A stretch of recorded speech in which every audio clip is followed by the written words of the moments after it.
Hey everyone, it's Will Guidera, and we're back for week 6.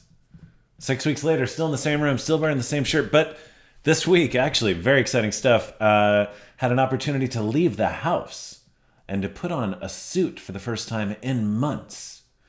But that's an entirely different story for another time. For now, a lot of good stuff coming up, so welcome back to Weekly Specials. It's the weekly specials. Do. Weekly specials. Good news coming at you. All right, let's get into it.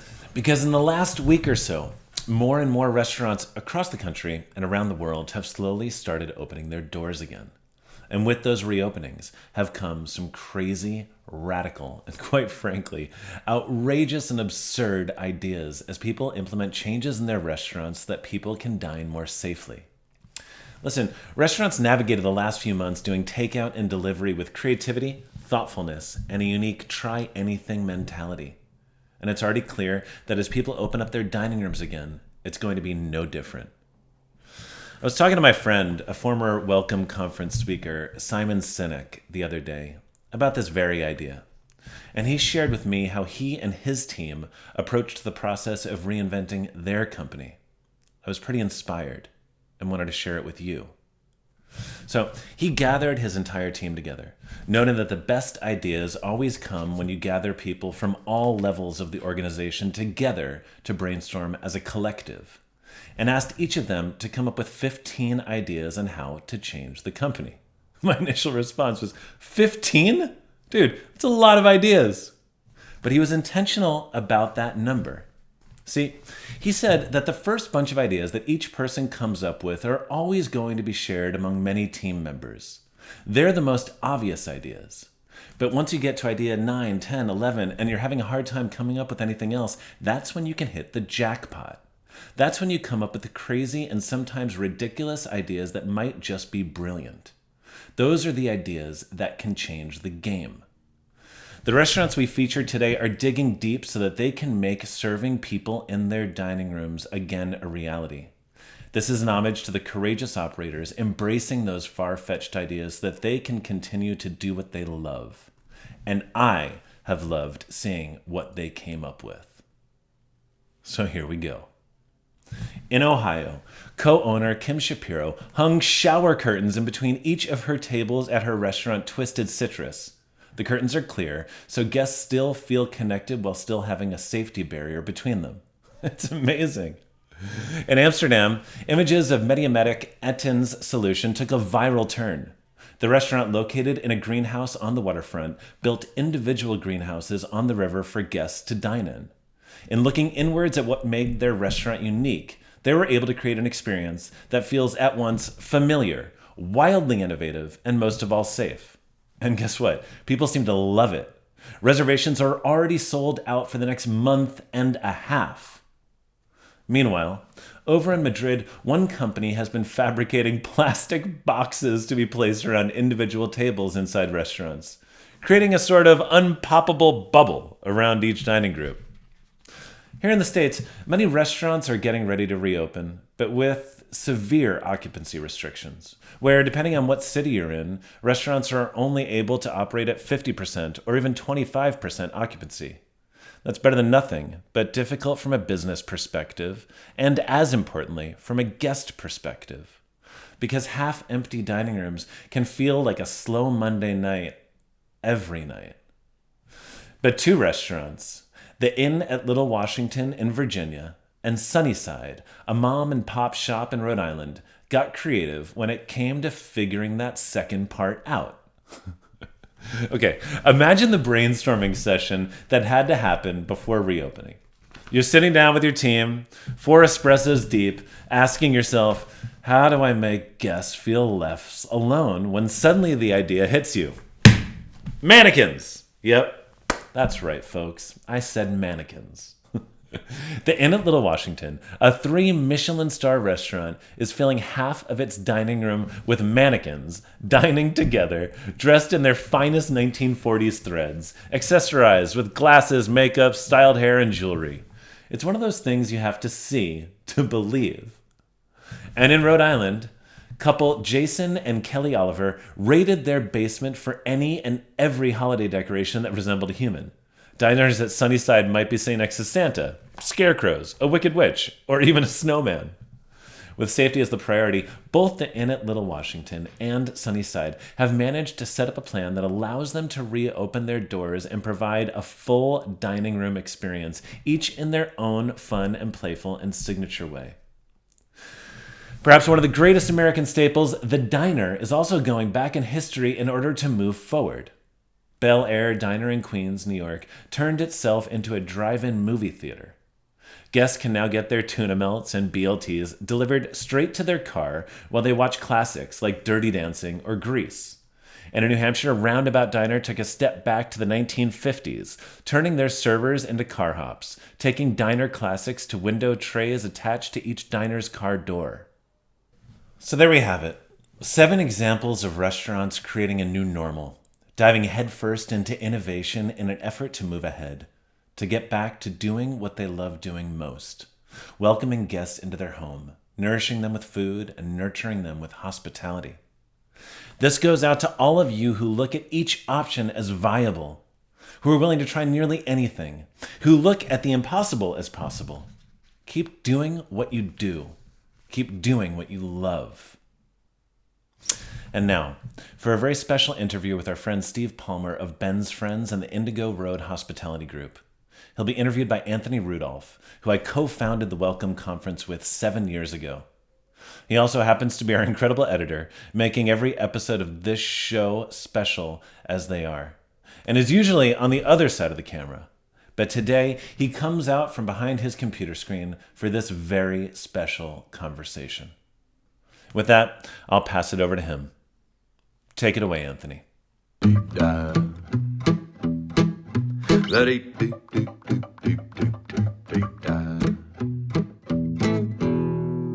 Thanks, Will.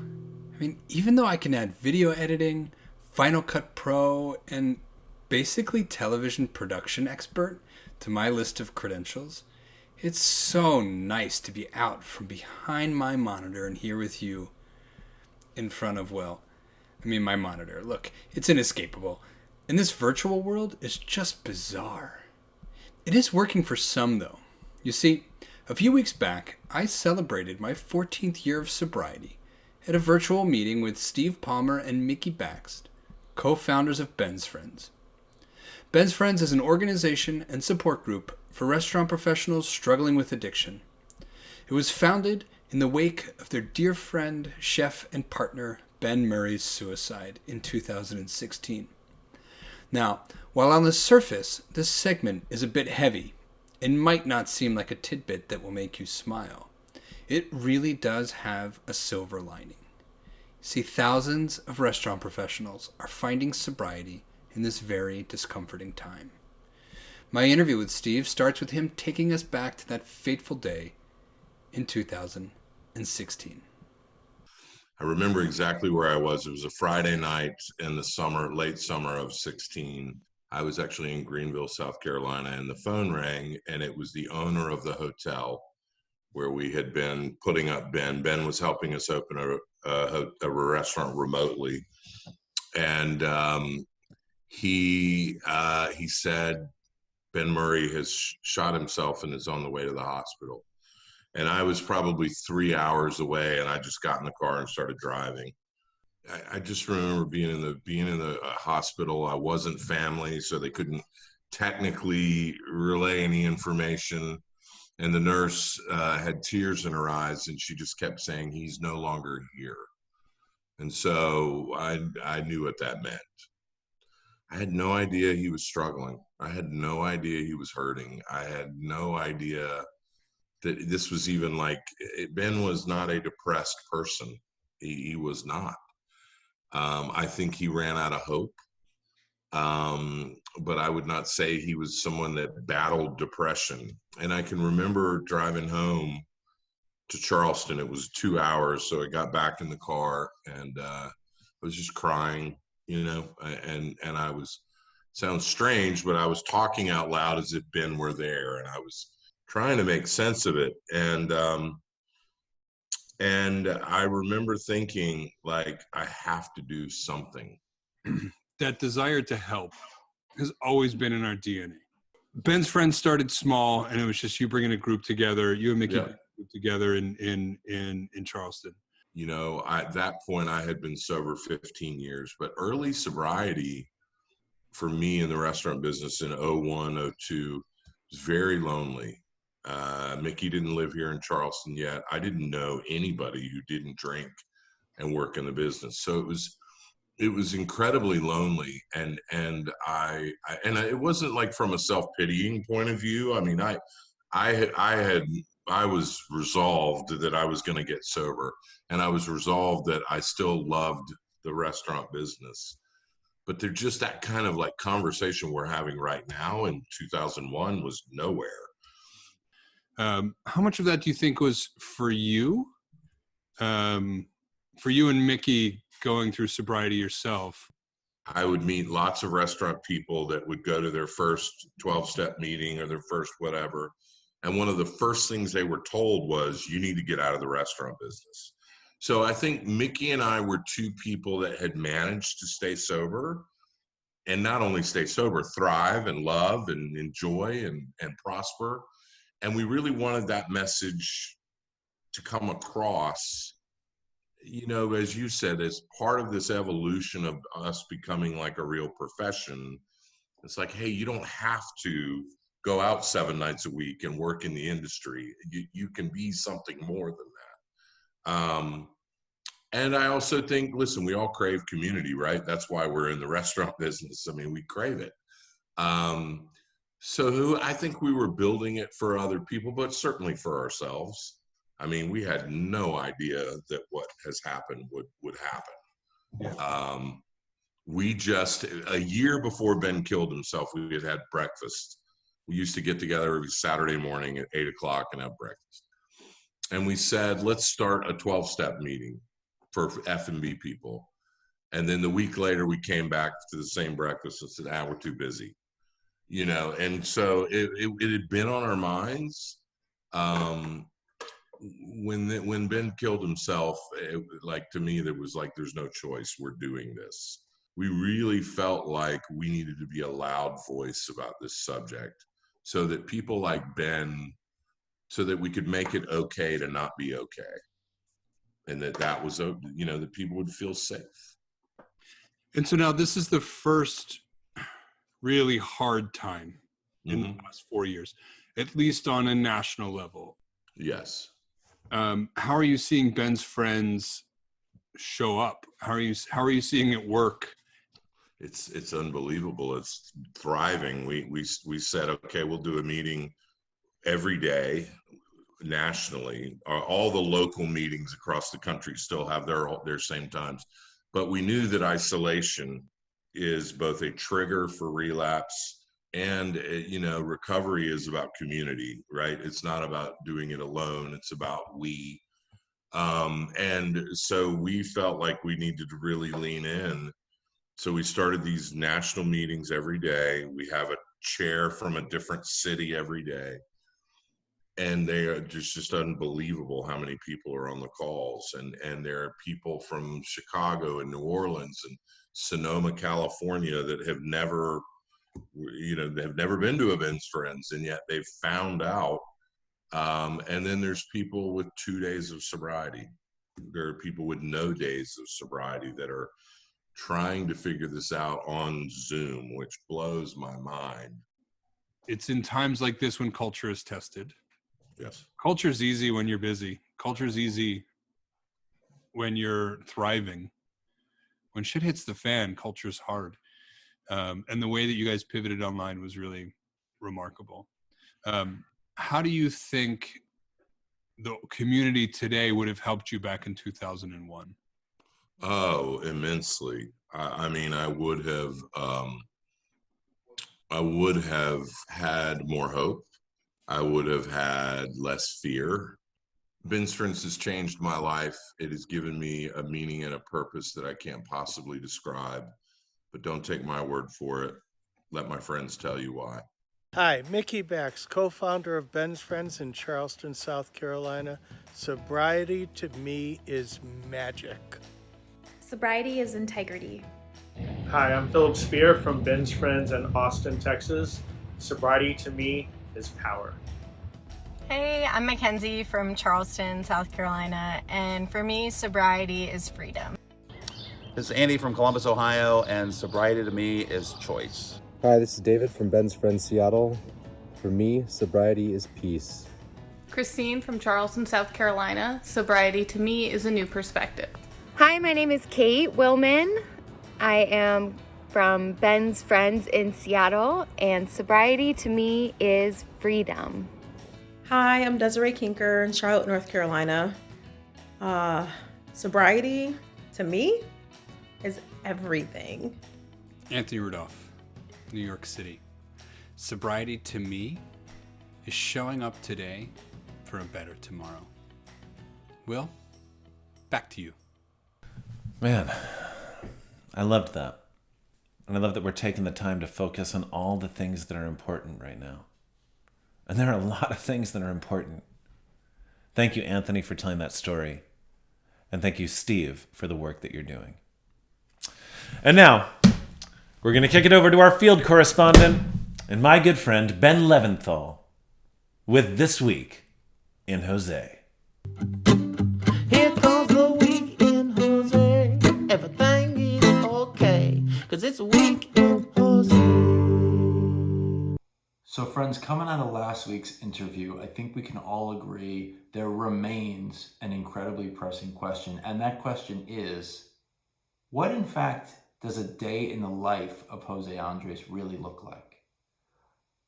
I asked him that question and he answered. And here we go with apologies for some speed ups because his day was so long and he did so many different things that we didn't even have time to include it all. Enjoy. I think you know this, but for a lot of people, myself included, for a lot of people, Jose, you're basically a superhero. So walk me through like a day in the life of José Andrés. You wake up and what happens? What do? Do you have a coffee? What happens? I wake up in the morning and I check my phone because by then I see what's happening in Spain. That we have 20 something restaurants in 16 cities right now, and that's the first thing I do. And I read some news, and as soon as I can, I go down for a coffee.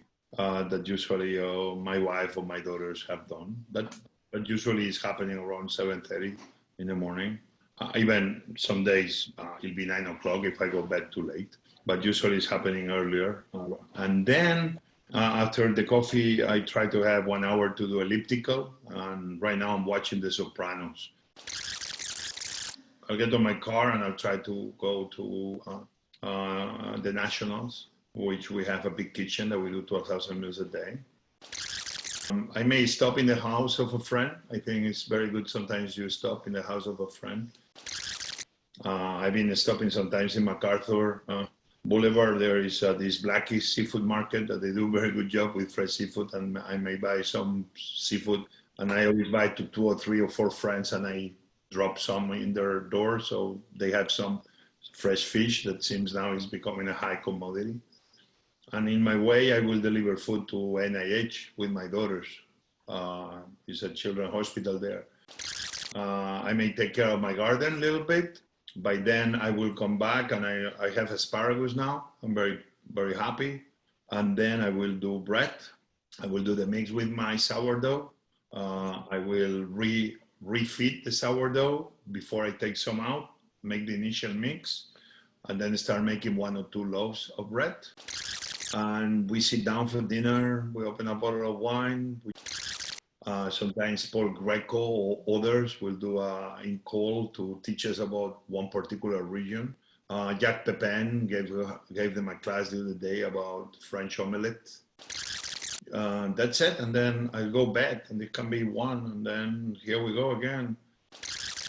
You know, some days I receive a phone call from, not to brag about it, but like, oh, today I spoke to President Obama. Oh, and today I spoke to Oprah Winfrey. Oh, and today, and it's kind of unreal because sometimes you are even in the middle of other things that are very important, and you are like, "Excuse me, I'm busy." I'm like, "Oh shit!" Like, what is that like? What is that like to get a phone call from Obama? How does that happen? First of all, does he just call you, or is somebody calling and then he gets on the phone? Yeah, all of the above. But when he calls, you show it to your daughter, right? You say, "Hey, look who's calling." Here comes the weekend, Jose. Everything is okay, 'cause it's a weekend, Jose. Thanks, Ben. Thanks, Jose. Every week. I'm blown away by this guy. That's all we got for this week, but back by popular demand. Listen, last week, you asked for Aaron Retier, and we gave him to you. And this week, you asked for more. Aaron, welcome back. Take it away. And to all you at home, thanks for joining us here, and we'll see you next week at Weekly Specials. Boom, boom, boom, boom, boom, boom. Thank you, Will. Pleasure to be back on Weekly Specials. Man, I'm proud of you. Went to the dang White House. Up there, talking to the press. That must have been terrifying. They let anybody in there these days, won't they? I ought to go knock on the door. I got another song for you. This one is about just the tip. I can't wait for that table full of fat wallet jokers who keep complicating orders and spilling all their drinks. They can keep waving at my hostess. Man, they might be the grossest people that I've ever served. It won't bother me. And when they don't leave me nothing but some pocket change, no, you ain't gonna hear this poor waiter complain. Because a bad tip is better than no tip. I like a drip or a sip, beats no drink at all. Well, I used to complain when they didn't make it rain, but now I'd be happy with $5 on the wall, or a slap on the back from some guy named Paul, because a bad tip is better than no tip at all. Striped socks.